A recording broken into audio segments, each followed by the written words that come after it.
آپ دوسرے شہزادوں کے نواسوں کے نام لیں تو پتہ نہیں آپ پر کوئی فتوی ہی نہ لگ جائے۔ خدا کا خوف نہیں ہے، وہ بھائی ہیں کتابوں میں ہے وہ، اور صحیح حدیثوں میں ہے۔ سیدہ زینب کے بیٹے حضرت علی، نام علی ہے، حضور کے نواسے ہیں۔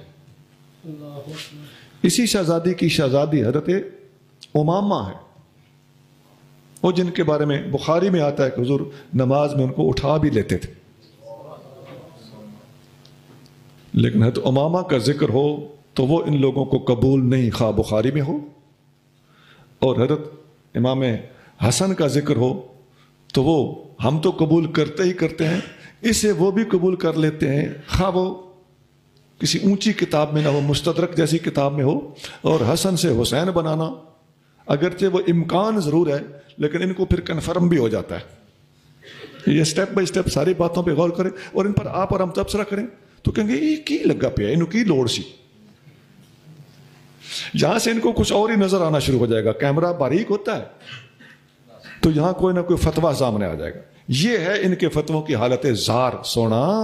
جب اہل اسلام کے خلاف باتیں ہوتی ہیں تو محققین نے اس طرح کی باتیں چن چن کے منظر پہ لانا ہوتی ہیں۔ ہمارا ضمیر مطمئن ہے، اپنے ضمیر کو ٹھیک کیجئے۔